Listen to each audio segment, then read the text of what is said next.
Happy morning. Hi friends, welcome back to my channel நண்பர்கள் அனைவருக்கும் வணக்கம். இன்னைக்கு சூப்பரான ஒரு 2 ரெசிபி உங்களோட ஷேர் பண்ணிக்கிறேன். ஒன்று ஹெல்த்தியாக டயபெட்டிக் இருக்கிறவங்களுக்கும் சரி, அல்சர் இருக்கிறவங்களுக்கும் சரி, இல்லை டயட் ஃபாலோ பண்ணணும்னு நினைக்கிறவங்களுக்கும் சரி, சூப்பரான ஒரு கஞ்சி பண்ண போகிறோம். சிகப்பரிசி பாசிப்பருப்பு சேர்த்து கஞ்சி பண்ண போகிறோம். ரொம்ப சூப்பராக இருக்கும். அப்புறம் இன்னொன்று, நம்ம காய்கறி வாங்க போனோம் அப்படின்னா அங்கே என்ன பண்ணுவோம், நெல்லிக்காய் ரொம்ப சூப்பராக இருக்குதுன்னு சொல்லிட்டு வாங்கிடுவோம். சில நேரங்கள் அது செய்கிறதுக்கு மறந்தும் போயிடும், ஃப்ரிட்ஜில் அப்படியே இருந்து போயிடும். அந்த மாதிரி நானும் நெல்லிக்காய் வாங்கிட்டு மறந்துட்டேன். கவரில் போட்டு ஃப்ரிட்ஜில் வச்சதோட மறந்துட்டேன். கொஞ்சம் வாடிடுச்சு. சரி, ஜூஸ் போடலான்னு சொல்லி தான் வாங்கினது. கொஞ்சம் வாடினதுனால சரி ஓகே அப்படின்னு இன்றைக்கி நம்ம நார்மலாக பெட்டி கடைகளில் கிடைக்கக்கூடிய அந்த தேன் நெல்லிக்காய் தான் இன்றைக்கி ரெடி பண்ண போகிறோம். ஆக்சுவலாக இது வந்து பெட்டி கடைகளில் கிடைக்கக்கூடிய தேன் நெல்லி வந்து தேன் கலந்த நெல்லிக்காய் கிடையாது. அது எத்தனை பேருக்கு தெரியும்னு தெரியல. நான் செய்கிற இதே மெத்தடில் தான் அவங்க வியாபாரத்துக்கு தேன் நெல்லின்னு சொல்லி பாக்கெட்டில் போட்டு விற்பாங்க. ஆனால் டேஸ்ட்லாம் ரொம்ப சூப்பராக இருக்குங்க. வாங்க அந்த தேன் நெல்லியும் எப்படி செய்யலாங்கிறத பார்க்கலாம். நான் இன்றைக்கி சிகப்பரிசி பாசிப்பருப்பு கஞ்சிக்கு தொட்டுக்க வந்து கேரளா சம்மந்தி பண்ண போகிறேன். ஆக்சுவலாக கோயம்புத்தூருக்கும் கேரளாவுக்கும் 1 ஹவர் டிஸ்டன்ஸ் தான். பாலக்காடு பக்கம் இருக்கிறதுனால இங்கே பக்கத்தில் கேரளா ஃப்ரெண்ட்ஸ் நிறையா இருக்கிறாங்க. அவங்க செய்யக்கூடிய அந்த சம்மந்தி வந்து ரொம்ப சூப்பராக இருக்கும். காரசாரமாக இந்த கஞ்சிக்கெல்லாம் சாப்பிட்றதுக்கு ரொம்ப நல்லாயிருக்கும். அடிக்கடி நான் செய்கிறது உண்டு. அந்த சம்மந்தி எப்படி செய்யலான்னு பார்க்கலாம். கூடவே மரவள்ளி கிழங்கு தாளிக்க போகிறேன். இந்த மரவள்ளி கிழங்குக்கு பக்கத்தில் அந்த சம்மந்தி தொட்டு சாப்பிட்றதுக்கும் நல்லாயிருக்கும். கஞ்சியோட சம்மந்தி தொட்டு சாப்பிட்றதுக்கும் நல்லாயிருக்கும். அப்புறம் பார்த்திங்கன்னா நம்ம இட்லி தோசைக்கும் அந்த சம்மந்தி சுட சுட இட்லிக்கு பக்கத்தில் சம்மந்தி வந்து சாப்பிட்டோன்னா 2 இட்லி சாப்பிட்ற இடத்துல 4 இட்லி சாப்பிட்டோம். அவ்வளோ சூப்பராக இருக்கும் இந்த சம்மந்தி. வாங்க இன்றைக்கி நம்மளோட அதாவது 3 ரெசிபி இல்லையா, சம்மந்தி எப்படி செய்ய போகிறோம்னு பார்க்குறோம். அப்புறம் சிகப்பரிசி பாசிப்பருப்பு கஞ்சி எப்படி செய்யலான்னு பார்க்கலாம். அதுவும் டேஸ்ட்டாக குடிக்கிறதுக்கு இந்த வெயில் காலத்துக்கு சூப்பரான கஞ்சி. கம்மங்கூழுக்கு அடுத்ததுன்னு சொன்னால் இந்த சிகப்பரிசி பாசிப்பருப்பு கஞ்சி தான். அப்புறம் இன்னொன்று தேன் நெல்லிக்காய், அதுவும் பெட்டிக்கடை ஸ்டைலில் நம்ம தேன் நெல்லிக்காய் பண்ண போகிறோம். வீடியோ ஸ்கிப் பண்ணாமல் பாருங்கள். வீடியோ பார்த்துட்டு கமெண்ட் பாக்ஸில் உங்களோட கருத்துக்களை சொல்லுங்கள். இப்போது நம்ம வீடியோக்குள்ளே போகலாம் வாங்க. முதல்ல நம்ம சிவப்பரிசி கஞ்சி பண்ணிடலாம். சிகப்பரிசி கஞ்சி சீக்கிரம் வெந்து வரதுக்காக நைட்டே நான் வந்து 1 கப் அளவுக்கு அரிசி ஊற போட்டிருக்கிறேன் கழுவிட்டு. இப்போ தண்ணியை வடிச்சிட்டு இதை ஒரு மிக்ஸி ஜாருக்கு சேர்த்துடலாம். மிக்ஸி ஜாரில் நம்ம இதை வந்து மாவெல்லாம் அரைக்கக்கூடாதுங்க. ஜஸ்ட்டு ஒரு சுற்றி எடுத்தோம் அப்படின்னா அரிசி ஊறி இருக்கிறதுனால நல்லா ஒரு குருணை மாதிரி உங்களுக்கு வந்துடும். சிகப்பரிசியை பொறுத்த வரைக்கும் ஊற வைக்காமல் செஞ்சீங்க அப்படின்னு சொன்னால் வேகிறதுக்கு டைம் எடுக்கும். வெந்தாலுமே உங்களுக்கு நல்ல ஒரு ஸ்மூத்தாக இருக்காது, ஒரு மாதிரி நறுக்குன்னு இருக்குங்க. அதனால நீங்கள் காலையில் நீங்கள் டிஃபனுக்கு பண்ணுறீங்க அப்படின்னா நைட்டு ஊற போட்டுக்கோங்க. இப்போ ஜஸ்ட்டு ஒரு சுற்றி எடுத்துக்கிறேன். பாருங்கள், மிக்ஸி ஜாரில் இந்த மாதிரி தான் இருக்கணும். ஜஸ்ட்டு ஒரு சுற்றி எடுத்தாச்சு. 1/2 கப் அளவுக்கு பாசிப்பருப்பு எடுத்திருக்கேன். அதாவது இந்த கப்புக்கு 1 கப் அளவுக்கு அரிசி ஊற போட்டு நம்ம மிக்ஸி ஜாரில் சுற்றி எடுத்துருக்கோம். 1/2 கப் அளவுக்கு பாசிப்பருப்பு நம்ம வறுக்கணும்னு தேவையில்லைங்க. ஜஸ்ட்டு அப்படி கழுவிட்டு ஒரு 2 தண்ணிக்கு கழுவிக்க எடுத்துக்கலாம். பாசிப்பருப்பும் சேர்த்து நம்ம செய்யும்போது டேஸ்ட் ரொம்ப நல்லாயிருக்கும். ஒரு குக்கர் எடுத்துக்கோங்க, அதில் பாசிப்பருப்பை சேர்த்துக்கோங்க. இது கூடவே மிக்ஸி ஜாரில் சுற்றி வச்சுருந்த சிகப்பரிசியவும் சேர்த்துடலாம். இப்போது அரிசியும் பருப்பும் சேர்ந்து 1/2 கப் அளவுக்கு எடுத்திருக்கேன். இதுக்கு நம்ம 7/2 கப் அளவுக்கு தண்ணி சேர்க்கணும். நான் 8 கப்பாக சேர்த்துக்கிறேன். நல்லா ஒரு கஞ்சி வந்து நல்லா ஸ்மூத்தாக நல்லா சாஃப்டாக இருக்கணும் அப்படின்னா தண்ணி வந்து 5 மடங்கு சேர்த்துக்கணும். மிக்ஸி ஜாரில் 1 கப் அளவுக்கு தண்ணியை சேர்த்து அலசி குக்கரில் சேர்த்துக்கலாம். இப்போ பார்த்திங்கன்னா நம்ம தண்ணி வந்து அளந்து சேர்த்துக்கலாம். 1 டம்ளர்னால் 5 டம்ளர் நீங்கள் தண்ணி சேர்த்திங்க அப்படின்னா தான் நல்லா குழைய வெந்து வரும். இதுவுமே விசிலுமே நம்ம ஒரு 5 விசில் விடணும். அப்போ நல்லா அடிப்பிடிக்காமல் குலைவாக வெந்து வருங்க. இது நம்ம குக்கரில் செய்கிறப்போ அடிப்பிடிக்காமல் இருக்கணும்னா ஒரு சின்ன டிப்ஸை ஃபாலோ பண்ணால் போதும். கொஞ்சமாக உப்பு சேர்த்துக்கோங்க, கஞ்சிக்கு அளவாக உப்பு சேர்த்துக்கோங்க. உப்பு சேர்த்து ஒன்று போல் கலந்து விட்டுட்டு அடுப்பில் வச்சுருங்க. மீடியம் ஃப்ளேமில் வச்சுக்கோங்க. மீடியம் ஃப்ளேமில் வச்சுட்டு கரண்டி வச்சு நல்லா கலந்து விட்டுட்டே இருங்க. உங்களுக்கு நீங்கள் தண்ணி சேர்த்து அப்படியே அடுப்பில் வச்சிட்டிங்க அப்படின்னு சொன்னால் கட்டாயம் அரிசி அடிப்பிடிக்க வாய்ப்பு இருக்குதுங்க. இந்த மாதிரி நல்லா கிளறி விட்டுட்டு மீடியம் ஃப்ளேமில் வச்சு நல்லா ஒரு கொதி நல்லா கொதித்து வரணுங்க. தளன்னு நல்லா கொதிக்க விட்டுக்கோங்க. இந்த மாதிரி நல்லா கொதித்து நுர பொங்கி வரும்போது நம்ம நல்லா ஒரு கிளறி விட்டுட்டு இந்த டைமில் நம்ம குக்கர் மூடி போட்டு 5 விசில் விடணும். அப்போ நல்லா சாஃப்டாக வெந்து வந்துடும். ரொம்ப சூப்பராக இருக்கும் சாப்பிட்றதுக்கு. நான் இதோட தேங்காய் பால்லாம் மிக்ஸ் பண்ண மாட்டேன், அதே மாதிரி பாலுமே மிக்ஸ் பண்ண மாட்டேன். 5 விசில் நல்லா கஞ்சி வேகட்டும். நம்ம அதுக்குள்ளே பெரிய நெல்லிக்காய் வாங்கினதை நம்ம சூப்பராக தேன் நெல்லிக்காய் பண்ணிடலாம். நான் எடுத்துருக்கிற டைமண்ட் கல்கண்டு சாமிக்கு நைவேத்தியமாக டெய்லி வைக்கிற கல்கண்டு. நீங்கள் கல்கண்டு எதுவாக இருந்தால் கூட நீங்கள் கடையில் வாங்கிக்கோங்க. பெரிய பெரிய துண்டுகளாக இருந்தால் கூட நீங்கள் வாங்கிக்கோங்க. நான் ஒரு 1/4 கிலோ அளவுக்கு நெல்லிக்காய் வாங்கியிருந்தேன். அதுக்கு 1/4 கிலோ அளவுக்கு கல்கண்டு எடுத்திருக்கேன். நீங்கள் இன்னுமே நல்லா தித்திப்பாக வேணும் அப்படின்னு நினச்சிங்க அப்படின்னா 1/2 கிலோ அளவுக்கு கல்கண்டு எடுத்துக்கோங்க. நெல்லிக்காயை நான் தட்டில் இட்லி வேக வைக்கிற மாதிரி வேக வச்சு எடுத்துருக்கிறேன். நம்ம ஒரு 10 நிமிஷம் வேக வச்சோம் அப்படின்னா இந்த மாதிரி வெடித்து நல்லா வெந்து வந்துடும். இந்த மாதிரி வெடித்து இருக்கும்போது அந்த ஜீரா அதுக்குள்ளே இறங்கி நல்லா நெல்லிக்காய் மறுநாள் ஊறி சாப்பிட்றதுக்கு ரொம்ப சூப்பராக இருக்கும். தண்ணி இல்லாமல் வேக வச்சு, அதாவது தண்ணியில் போட்டு வேக வைக்கக்கூடாதுங்க. இட்லியெல்லாம் எப்படி இட்லி பானையில் வேக வைக்கிறோமோ அந்த மாதிரி நம்ம வேக வச்சுக்கணும். இப்போ இந்த கல்கண்டை நல்லா மீடியம் ஃப்ளேமில் வச்சு கரைச்சிக்கோங்க. நல்லா கரைஞ்சி வரட்டும். அப்போ தான் எப்படினாலும் கல்கண்டில் தூசு மண் இருக்கும். நம்ம அதனால் இந்த மாதிரி கரைச்சிட்டு வடிகட்டி எடுத்துக்கலாம். இப்போ நல்லா கல்கண்டெல்லாம் கரைஞ்சிருச்சு. நீங்கள் இது கல்கண்டில் தான் பண்ணணுமானா அநேகமாக நிறைய பேர் பார்த்திங்கன்னா இந்த பெட்டி கடைகளுக்கு கொடுக்கக்கூடிய இந்த தேன் நெல்லிக்காய்க்கு சர்க்கரை தான் யூஸ் பண்ணுவாங்க, கல்கண்டு யூஸ் பண்ண மாட்டாங்க. ஒரு சிலர் கல்கண்டு யூஸ் பண்ணுவாங்க. அதனால் நீங்கள் சர்க்கரை கூட இதுக்கு பதிலாக யூஸ் பண்ணிக்கலாம். இப்போ நம்ம கல்கண்டு நம்ம கொதிக்க வச்சோம் இல்லையா, அதே பாத்திரத்தில் 2 கப் அளவுக்கு தண்ணி சேர்த்து அந்த தண்ணியும் இந்த கல்கண்டு பாகோட ஊற்றிடுங்க. பாகு கம்பிப்பதம் அப்படிலாம் கிடையாது. முதல்ல நம்ம நல்லா கரையை விட்டு வடித்து எடுத்துக்கோங்க. இந்த மாதிரி வடித்து எடுத்துகிட்டு திருப்பியும் ஸ்டவ் பற்ற வச்சுக்கோங்க. ஸ்டவ் பற்ற வச்சுட்டு மீடியம் ஃப்ளேமில் வச்சு நல்லா ஒரு கொதி விடுங்க. இன்னொன்று, உங்களுக்கு தேன் நெல்லி மாதிரியே கலர் வேணும் அப்படின்னா ஃபுட் கலர் ஆட் பண்ணணும். நான் கேசரி பவுடர் ஆட் பண்ணியிருக்கிறேன். அவங்க என்ன கலர் யூஸ் பண்ணுறாங்கங்கிறதெல்லாம் தெரியாதுங்க. அந்த அளவுக்கு நிறைய வியாபாரங்கிறது ரொம்ப இதாகி போச்சு. கலருக்காக என்னென்னமோ சேர்க்குறாங்க. நான் கேசரி பவுடரை சேர்த்து நல்லா ஒரு கொதி வந்த உடனே வேக வச்ச நெல்லிக்காவை இந்த மாதிரி சேர்த்துருங்க. சேர்த்துட்டு மீடியம் ஃப்ளேமில் ஒரு 20 நிமிஷம் நல்லா கொதிக்க விட்டுருங்க. அப்போ நல்லா அந்த ஜீரா கெட்டிப்பதமாகி இந்த நெல்லிக்காய் அதோடு நல்லா வெந்து ஊறி வந்துடுங்க. இதை நம்ம ஆறுனதுக்கப்புறம் ஒரு டப்பாவில் ஸ்டோர் பண்ணிட்டோம் அப்படின்னு சொன்னால் சூப்பரான தேன் நெல்லி ரெடி ஆகிடுச்சு.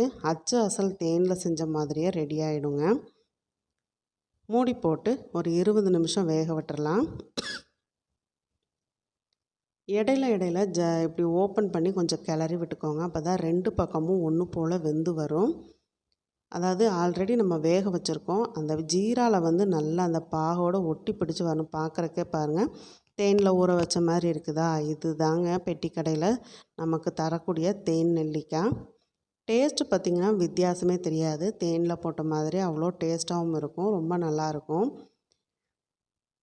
தேனில் நம்ம தேன் வாங்கி செலவு பண்ணி தேன் நெல்லிக்காய் செய்ய முடியலன்னா இப்படி கூட ட்ரை பண்ணி பாருங்கள், ரொம்ப நல்லாயிருக்கும். இப்போ 5 விசில் அதாவது கஞ்சியும் நல்லா பார்த்திங்கன்னா அந்த குக்கரோட விசிலும் அடங்கிடுச்சு. ஓப்பன் பண்ணும்போதே நல்லா வாசமாக இருக்குது. நல்லா ஸ்மூத்தாக வெந்து வந்திருக்குது பாருங்கள்.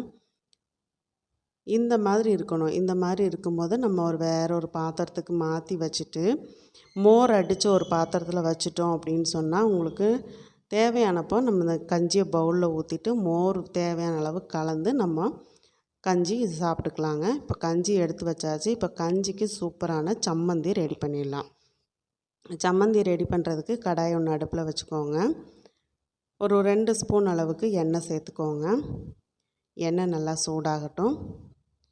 காஞ்ச மிளகாயை காம்பு கிள்ளிட்டு இந்த மாதிரி சேர்த்துக்கோங்க. அதாவது நான் வரமிளகா தான் சேர்த்துருக்குறேன். காஷ்மீரி சில்லி பவுடர் இருக்கிறதுனால நான் வரமிளகா மட்டும் சேர்த்துருக்குறேங்க. இது கூடவே மீடியம் சைஸ் பெரிய வெங்காயம் ஒன்றும், ஒரு 10லேருந்து ஒரு 15 சின்ன வெங்காயமும் சேர்த்து வதக்கி விட்டுக்கோங்க. அந்த எண்ணெயில் வரமிளகாயும் வெங்காயமும் கொஞ்சம் வதங்கி வரட்டும். ஒரு துண்டு இஞ்சியை நம்ம தோல் சீவிட்டு அதை கட் பண்ணி சேர்த்துக்கலாம். நிறைய பேர் பார்த்திங்கன்னா இது பச்சையாகவே அரைச்சிடுவாங்க சம்மந்திக்கு. ஆனால் நமக்கு வந்து அந்த பச்சையாக சாப்பிட்டா பிடிக்காதனால லைட்டாக வெங்காயத்தை வதக்கி விட்டுட்டோம் அப்படின்னு சொன்னால் ரொம்ப சூப்பராக இருக்கும்.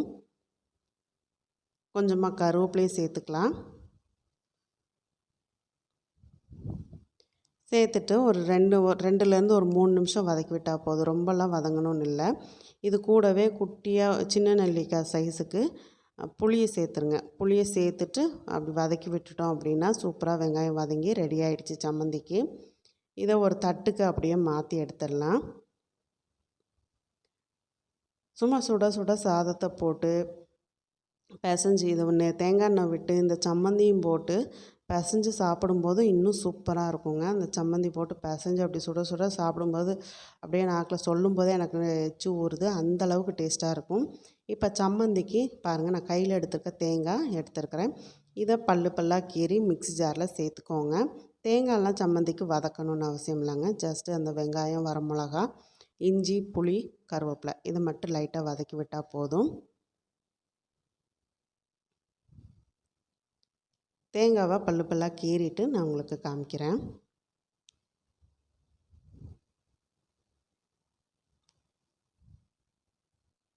இப்போ எல்லா தேங்காவும் பல்லாக கீறியாச்சு. சம்மந்திக்கு தேவையான அளவுக்கு உப்பு சேர்த்துக்கோங்க. இப்போ தேங்காவை மிக்ஸி ஜாரில் ஒரு சுற்றி எடுத்துக்கலாம். இப்போ இந்த மாதிரி ஒரு சுற்று தண்ணி சேர்க்காம ஒரு சுற்றியாச்சு. இப்போ நம்ம ஆற வச்சுருக்கிற வெங்காயம், வரமிளகா, கருவேப்பிலை, இஞ்சி, புளி இதையும் நம்ம சேர்த்துடலாம்.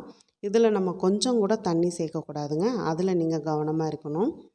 சம்மந்தின்னு சொன்னால் இதில் தண்ணி சேர்த்தெல்லாம் அரைக்கக்கூடாது. இப்போ ஒரு சுற்றி எடுத்துக்கலாம். இப்போ 2வது ஒரு சுற்றி எடுத்தாச்சு. இப்போ இதில் நம்ம கலருக்காக காஷ்மீரி சில்லி பவுடர் சேர்க்க போகிறோம். காரமே இல்லாமல் கலருக்காக மட்டும் 1 ஸ்பூன் அளவுக்கு காஷ்மீரி சில்லி பவுடர் சேர்த்துக்கலாம். உங்கள்கிட்ட வந்து காஷ்மீரி சில்லி பவுடர் இல்லை அப்படின்னு சொன்னால் அதை ஸ்கிப் பண்ணிக்கோங்க. நிறம் மட்டும் கொஞ்சம் கம்மியாக இருக்கும், அவ்வளோதான். இது ஜஸ்ட்டு அப்படியே அட்ராக்டிவாக காமிக்கிறதுக்காகத்தான் 1 ஸ்பூன் அளவுக்கு நம்ம காஷ்மீரி மிளகாத்தூள் சேர்த்துருக்குறோம். இது கூடவே ஒரு 2 ஸ்பூன் தேங்காய் எண்ணெய் விட்டு இப்போ நல்லா அரைச்சி எடுத்துக்கலாம். ரொம்பவும் நைஸாக அரைக்கக்கூடாது, அதே சமயத்தில் ரொம்பவும் திப்பியாக இருக்கக்கூடாது. லைட்டாக கொரப்பாக இருக்கணும். அப்போ தான் அந்த சம்மந்தியோட டேஸ்ட்டு ரொம்ப செம்மையாக சூப்பராக இருக்கும். இந்த தேங்காய் எண்ணெய் ஊற்றி நம்ம அரைச்சிருக்கிறதுனால அந்த தேங்காய் எண்ணெயோட ஃப்ளேவருக்கு அந்த சம்மந்தி சாப்பிட்றதுக்கு அவ்வளோ டேஸ்ட்டாக இருக்குங்க. ட்ரை பண்ணி பாருங்கள். நீங்கள் கஞ்சி வைக்கலைன்னா கூட சுட சுட சாதத்துக்கு காய் ஒன்றும் இன்றைக்கி எதுவுமே ரெடி பண்ண முடியலை, குழம்பு எதுவும் வைக்க முடியல, டக்குன்னு ஒரு ரெசிபி பண்ணணும் அப்படின்னா இந்த சம்மந்தியை ட்ரை பண்ணி பாருங்கள். இந்த மாதிரி நல்லா ஒரு உருட்டிட்டு ஒரு தட்டில் எடுத்து வச்சுக்கோங்க. ஓரத்துலேருந்து கொஞ்சமாக சம்மந்தி எடுத்து சுட சுட சாதத்தில் 2 ஸ்பூன் தேங்காய் எண்ணெய் விட்டு இந்த சம்மந்தியும் போட்டு சாப்பிட்டு பாருங்கள். ஆஹா, வேறு ஒன்றுமே வேண்டாங்க, அவ்வளோ சூப்பராக இருக்கும் சாப்பிட்றதுக்கு. ட்ரை பண்ணி பாருங்கள். சூப்பரான சம்மந்தி ரெடி பண்ணிட்டோம்.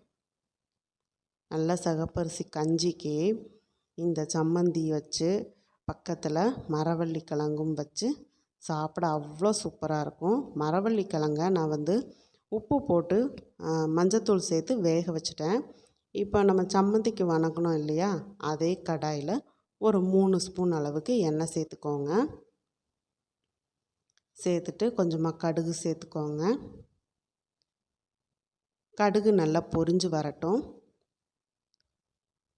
மரவள்ளி கிழங்கு வந்து நம்ம சும்மா காலையில் வந்து டிஃபனுக்கு கூட நம்ம சாப்பிட்டுக்கலாம். ரொம்ப டேஸ்ட்டாக இருக்கும். சம்மந்தி அரைச்சிட்டு இந்த கிழங்கும் வச்சு சாப்பிட்டோம்னா ரொம்ப நல்லாயிருக்கும். வரமிளகா ஒரு 3 வரமிளகாயை கிள்ளி சேர்த்துருக்கேன். கருவேப்பிலை கொஞ்சம் சேர்த்துக்கோங்க. இன்னொன்று அல்சர் இருக்கிறவங்க அந்த வரமிளகாயில் இருக்கிற அந்த விதையை எடுத்துட்டு சேர்த்துக்கோங்க. அல்சர் இல்லை, நாங்கள் நார்மலாக இருக்கிறோம் அப்படின்னா அந்த விதையோடு சேர்த்திங்கன்னா நல்லா அந்த காரம் வந்து மரவள்ளி கிழங்குல இறங்கி ரொம்ப சூப்பராக இருக்கும். 1/2 ஸ்பூன் அளவுக்கு கடலைப்பருப்பும் சேர்த்துட்டிங்கன்னா அந்த க்ரன்ச்சினஸ் இருக்கும், சூப்பராக இருக்கும் சாப்பிட்றதுக்கு. ஒரு மீடியம் சைஸில் பெரிய வெங்காயத்தை நறுக்கி நல்லா வதக்கிக்கோங்க. இப்போ வெங்காயத்துக்கு அளவாக மட்டும் நான் உப்பு சேர்த்துக்க போகிறேன்.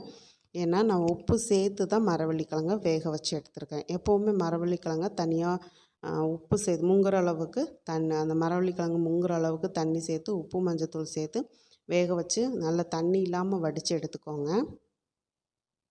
தண்ணி இல்லாமல் வடிச்சிட்டு எடுத்துட்டோம் அப்படின்னா அந்த ஸ்டார்ச் தன்மை வந்து கொஞ்சம் குறைஞ்சிடும், சாப்பிட்றதுக்கும் உங்களுக்கு நல்லாயிருக்கும். சில பேருக்கு வாய்வு பிடிக்கிற தன்மை இருக்கும், அவங்க இஞ்சி பூண்டு பேஸ்ட்டு 1 ஸ்பூன் அளவுக்கு சேர்த்துட்டு பச்சை வாசம் போக வதக்கி விட்டுக்கோங்க. வதக்கி விட்டுட்டு வேக வச்ச மரவள்ளி கிழங்கையும் சேர்த்து வதக்கி விட்டுக்கோங்க. இப்போ நல்லா போட்டு பரட்டி விட்டுக்கோங்க.